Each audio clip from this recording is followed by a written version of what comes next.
Hello students, matrix complete करने के बाद आज हम लोग स्टैटिस्टिक्स का चैप्टर नंबर 2 शुरू कर रहे हैं, डिसीजन थ्योरी। डिसीजन थ्योरी क्या होता है स्टूडेंट्स? कई बार ऐसा होता है ना कि जब कोई बिजनेस ऑर्गेनाइजेशन होता है, उनको कई सारे डिसीजंस लेने होते हैं। जैसे किस प्रोडक्ट को क्या रेट पे बेचेंगे, किस रेट पे बेचना हमारे लिए एडवाइजेबल होगा।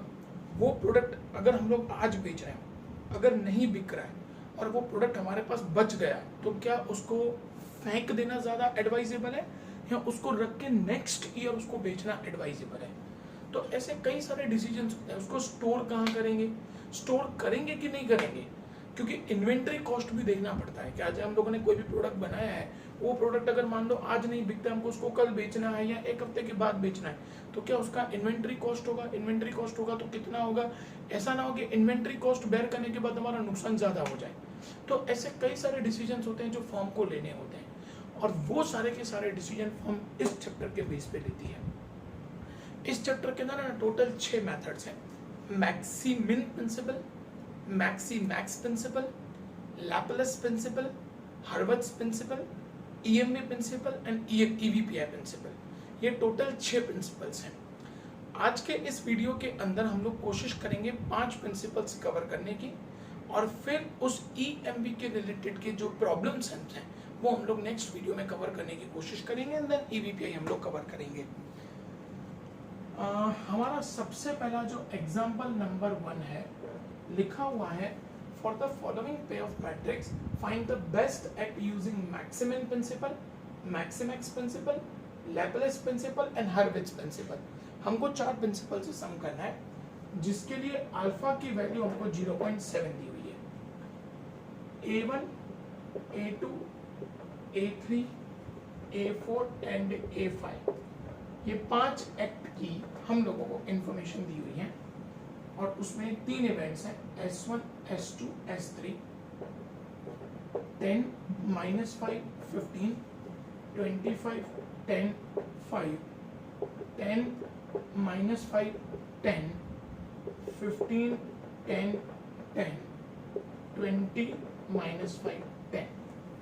अब सबसे पहले क्या करेंगे, यहाँ पे हम लोग सबसे पहले फाइंड करेंगे मिनिमम। इनमें सबसे मिनिमम कौन सा है, -5, एंड सेम वे मैक्सिमम। यहाँ पे सबसे बड़ा है 15, यहाँ पे मिनिमम है 5, मैक्सिमम है 25, minimum -5, maximum 10, minimum 10, maximum 15, minimum -5, maximum 20। हमारा सबसे पहला प्रिंसिपल है मैक्सी मिन प्रिंसिपल। स्टूडेंट ध्यान से देखना, इस प्रिंसिपल्स पर हम लोग उल्टा जाएंगे। उल्टा का मतलब क्या होता है, मैक्सिमम है ना, तो मिनिमम के अंदर मैक्सिमम फाइंड करना है। अब ये मिनिमम है, मिनिमम के अंदर मैक्सिमम चाहिए। मिनिमम में सबसे बड़ी वैल्यू कौन सी है, 10, तो लिखेंगे 10 किसके सामने, A4। A4 is best at symbol. फिर से एक बात, मैक्सिमम प्रिंसिपल है तो उल्टा, मिनिमम के अंदर मैक्सिमम देखेंगे। मिनिमम में सबसे मैक्सिमम वैल्यू कौन सी है, 10। 10 किसके सामने, A4, तो A4 इज बेस्ट एट। दूसरा प्रिंसिपल है मैक्सी मैक्स प्रिंसिपल, उल्टा मैक्सिमम में मैक्सिमम, तो मैक्सिमम के अंदर सबसे मैक्सिमम वैल्यू कौन सी है, 25, किसके सामने, A2। A2 is best at symbol. दोनों प्रिंसिपल्स क्लियर हो गए। तीसरा principle Laplace principle. Students, Laplace principle का मतलब होता है एवरेज। लैपलेस प्रिंसिपल का मतलब क्या होता है, एवरेज। हम क्या करेंगे, तीनों का एवरेज निकालेंगे। सबसे पहले A1, 10 -5, 15, 10 -5 + 15 divide by 3। A2, 25 + 10 + 5, 25 + 10 + 5 divide by 3। A3, 10 -5 + 10 divide by 3। A4, 15, 10, 10 divide by 3। A5, 20 -5 + 10 divide by 3।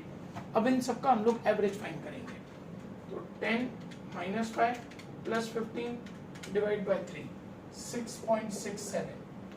25 + 10 + 5 divide by 3, 13.33।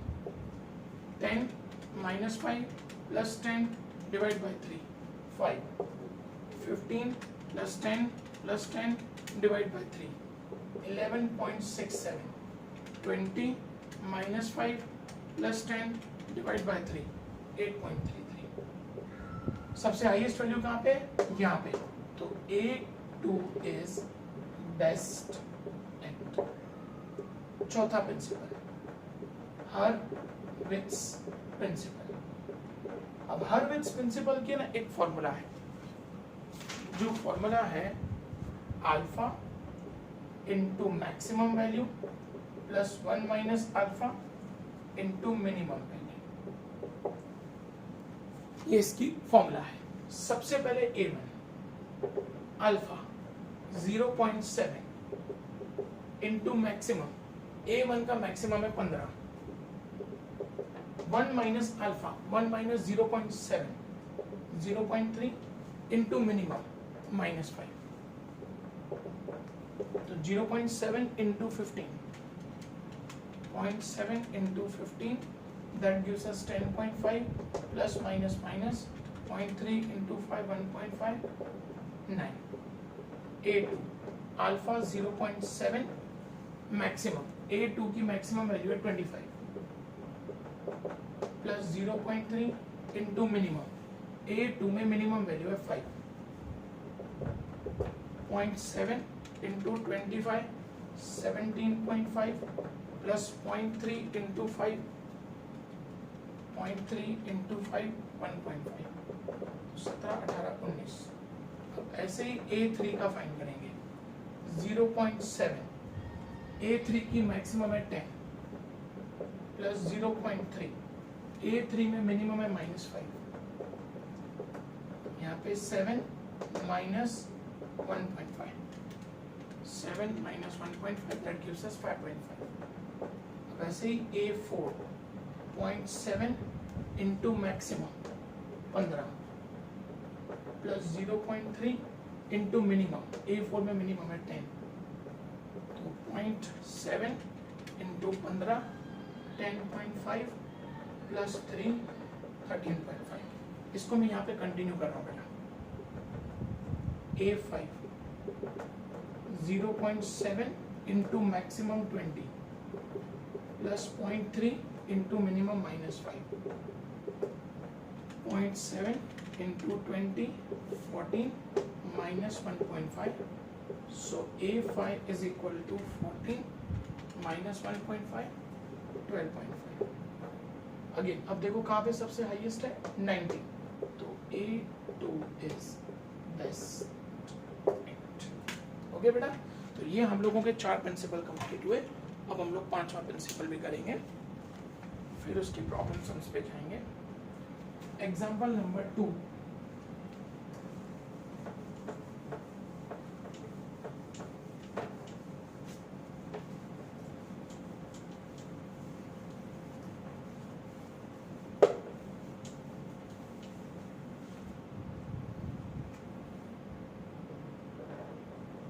Example 2 है using the following pay off matrix decide the best act according to EMB criteria. Students EMB का full form होता है expected monetary value. State of nature S1, S2, S3. Probability दिया हुआ है हम लोगों को तीनों का 0.2, 0.5, 0.3. A1 उसका XP, A2 उसका XP, A3 उसका XP. ऐसे फाइंड करेंगे. A1 में 125, 300, 600. अब उसका XP पहले सबकी वैल्यूज लिख लेते हैं. A2 में -20, 500, 700. A3 में -100, 400 एंड 800. अब इन सब का हम लोग मल्टीप्लिकेशन करेंगे उनकी प्रोबेबिलिटीज के साथ. 125 into 0.2, 25, 300 into 0.5, 150, 600 into 0.3, 180. -20 into 0.2, -4, 500 into 0.5 250, 700 into 0.3 210, minus 100 into 0.2 minus 20, 400 into 0.5 200, 800 into 0.3 240. अब इन सबका टोटल करेंगे 180, 150, 25, 355, minus 4 plus 250 plus 210, 456, minus 20 plus 200 plus 240, 420. सबसे हाईएस्ट वैल्यू कौन सी है? 456. तो EMV is equal to 456 is equal to A2 is best at. Simple. मतलब जो भी हम लोगों को वैल्यूज दी हुई हैं उन सभी वैल्यूज को उनकी प्रोबेबिलिटीज के साथ मल्टीप्लाई करेंगे. जो हाईएस्ट वैल्यू है वो हमारा EMV बनेगा और उसी के सामने वाला हमारा बेस्ट एक्ट हो जाएगा. 5 प्रिंसिपल्स मैंने आज आप लोगों को सिखाए. अब हम लोग नेक्स्ट वीडियो के अंदर है ना EMV के प्रॉब्लम सम्स डिस्कस करेंगे. मैं इसके प्रैक्टिस के सम्स नीचे लिख देता हूँ. आप लोगों को करने हैं तो आप लोगों को प्रैक्टिस के सम्स कर सकते हैं. प्रैक्टिस के सम्स में आप लोग क्वेश्चन नंबर 4, 5, 6,